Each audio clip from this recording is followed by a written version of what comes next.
And I was like, well, I've slept for like 3 hours and then playing a show, like headlining a stage in front of like 7,000 people at like 1 a.m. I still don't know if I was playing the right songs. What? Ooh. You're asking the hard questions, don't you? Come on, man. Hey, everybody.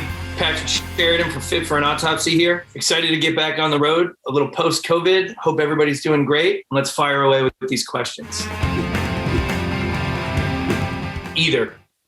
Festivals are great. Playing in front of huge crowds is amazing, but also playing in small, intimate venues with people jumping on stage and grabbing the microphone is just as fun. So I like both. Again, I like them both. But we'll go with breakdown. We'll say breakdown just because it's a lot of times, especially in our world, the breakdown gets more of a reaction. If I was in a hardcore band again, sing-alongs probably would be the thing for me. But when metal bands, it seems to be the breakdown that does it these days. I'll say the 90s. I think the 80s were great for music, but I think the 90s brought in elements of crossover. There was like music combining styles and things were happening in the 90s that weren't really happening in the 80s. You had punk, you had metal, you had hip hop, you had all this stuff. But in the early 90s, and death metal really broke in the early 90s. Like that's when it became like the hard hitter. It started happening in the late 80s, but music just seemed to hit different in the 90s. You know, it was the idea of like you could go see a hardcore band that had metal influence or metal bands that had hardcore influences, or, you know, hip hop was being experimented with in heavy metal and in different bands. And you could go see all these bands play together in the 90s, where in the 80s, everything was like separated and they weren't really doing that. So it just brought a different flavor to what was going on already. And I mean, I'm old enough to remember those shows and seeing those bands, and it felt so new and like something was being created that never existed before. So I like that 90 to 96, 97 pocket of music. There's a lot of cool stuff there. Touring. The studio is a place where stress is made. Like stress is I am so much better on stage than I am in the studio. Like being under a microscope by yourself is the fucking worst thing ever. So I would say tour. Mosh pit. I like the energy on the floor.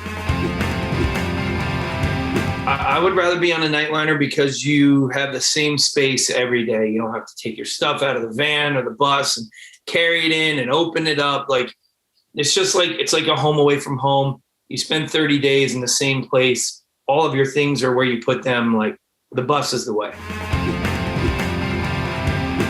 Relive my life or live forever. Man, that's tough. I've had a pretty wild life. I'd say relive my life. Maybe like make a few changes along the way if I could, but relive my life. At this point, I think the hard part made this part better. Dealing with the struggles of everyday life and, you know, some wild things from my childhood, you know, made earning what, and Fit for an Autopsy has certainly earned our position. You know, we work really hard, but it makes it a better payoff. I appreciate it more.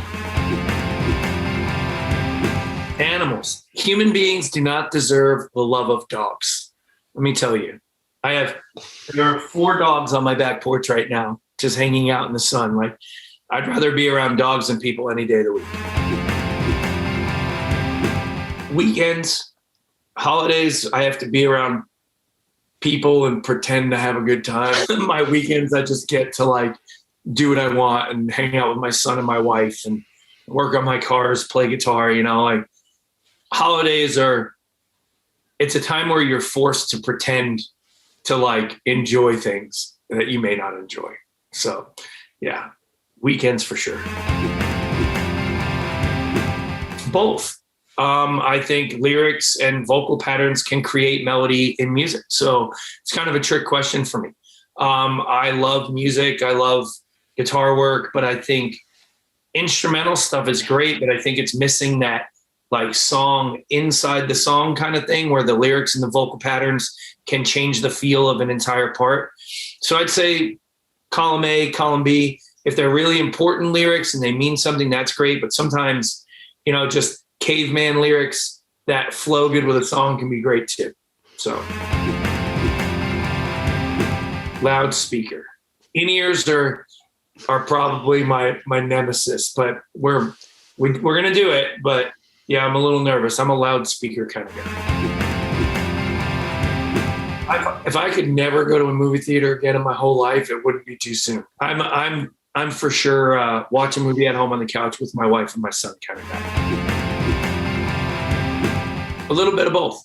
I think you got to save and prepare, and just especially after what we've all just found out can happen, right? You know, shit can be taken away from you like that.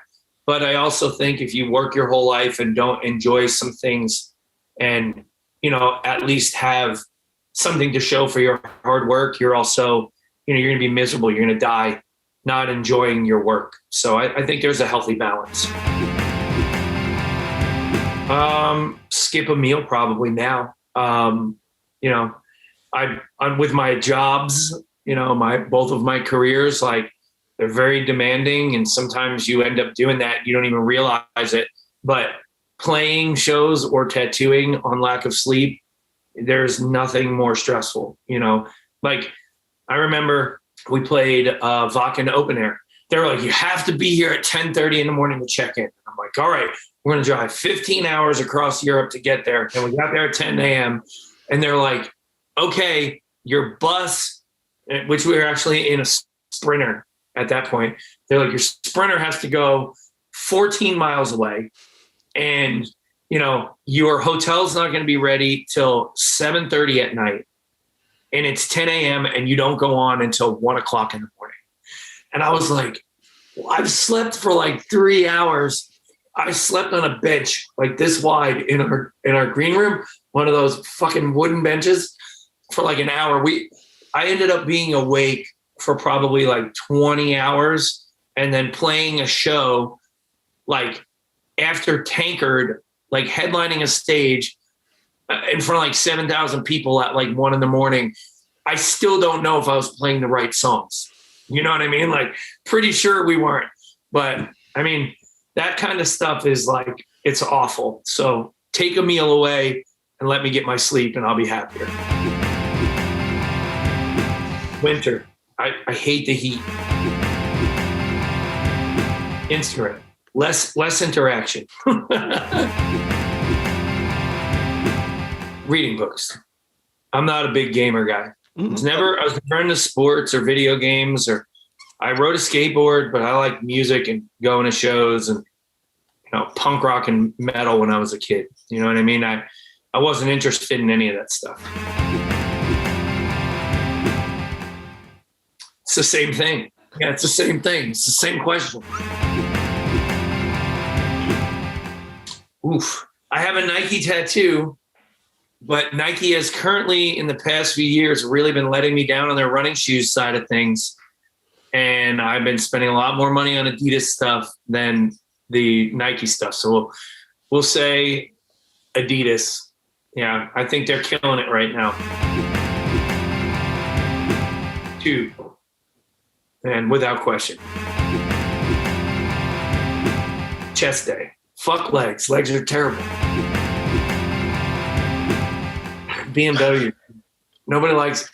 Listen, Mercedes are cool if you're like old and you like old stuff. I like BMW stuff. Coffee beans. I have a plethora of ways to make coffee in my home. Espresso machine, pour over. I have a cold brew tower, like all that stuff. I love coffee, and I do it on my own. Grind it yourself. Man. I'm going to say New York rap, because, I mean, it's the best hip hop that's ever existed, right? But New York hardcore would run a very close second. I have a lot of love for New York hardcore.